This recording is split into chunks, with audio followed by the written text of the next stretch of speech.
இந்த உலகையே மாற்றக்கூடிய ஒரு ஆயுதம் உண்டு. அந்த ஆயுதத்தினுடைய பெயர் கல்வி என்றார் நெல்சன் மண்டேலா. படிக்காமல் இருப்பதை விட பிறக்காமல் இருப்பதே மேல் என்றான் பேரறிஞன் பிளேட்டோ. அறியாமை வெட்கப்பட வேண்டிய ஒன்றுதான், ஆனால் அறிந்து கொள்ள விருப்பம் இல்லாமல் அதனை விட வெட்கக்கேடு என்றான் பெஞ்சமின் பிராங்க்லின். பெற்ற பிள்ளை கைவிட்டாலும் கற்ற கல்வி கைவிடாது என்றார் மகாத்மா காந்தி. மனிதன் தன்னுடைய கல்வியின் மூலமாக தன் அறிவை மேம்படுத்துவதை மட்டுமே முக்கியமான பணியாக மேற்கொள்ள வேண்டும் என்றார் விவேகானந்தர். முதுமையை முன்னிட்டு எந்த ஒரு மனிதனாக இருந்தாலும் தன்னை மேம்படுத்துவதற்காக தான் செய்து கொள்ளுகின்ற பாதுகாப்பு பணிகளிலேயே மிகச் சிறந்தது கல்வி என்றான் அரிஸ்டாட்டில்.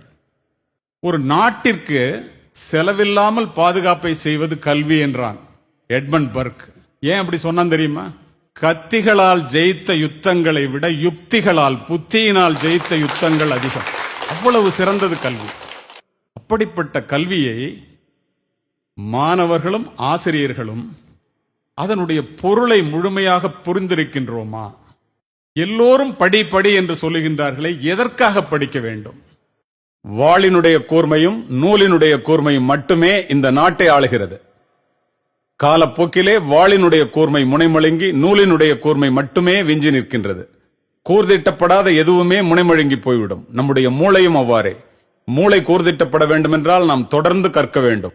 இந்த படிப்பினுடைய அவசியத்தை உணர்ந்த காரணத்தினால்தான் நஞ்சு கொடுக்கப்படும் நேரம் வரை கிரேக்க நாட்டு கவிதைகளை படித்துக் கொண்டும் கேட்டுக்கொண்டும் இருந்தான் சாக்ரட்டிஸ். தூக்கு கயிற்றை முத்தமிடும் வரை படித்துக் கொண்டிருந்தான் உமர் முக்தார். தூக்கு மேடைக்கு அழைத்து செல்லும் வரை படித்துக் கொண்டிருந்தான் பகத்சிங். படுக்கின்ற இடம் கூட படிப்பகத்திற்கு அருகாமையில் கேட்டார் அண்ணல் அம்பேத்கர். படித்துக் கொண்டிருந்த புத்தகத்தை முடித்து விட வேண்டும் என்பதற்காக தன்னுடைய அறுவை சிகிச்சையே அடுத்த நாள் மாற்றி வைக்க சொன்னார் பேரறிஞர் அண்ணா. பயணங்களின் போது எல்லாம் படிப்பதையே தன்னுடைய வழக்கமாக கொண்டிருந்தார் பாரதத்தினுடைய முதல் பிரதமர் ஜவஹர்லால் நேரு. படித்துக் கொண்டிருந்த புத்தகத்தை முடிக்காமல் தூக்கத்தையே மறந்தவர் முன்னாள் ஜனாதிபதி ராதாகிருஷ்ணன் அவர்கள். படிப்பால் மட்டுமே பாரதத்தை பாராள வைக்க முடியும் என்று படித்து படித்து சொன்ன மகா மனிதர் திரு APJ அப்துல் கலாம். 35 ஆண்டுகள் நூலகத்திலே மூழ்கி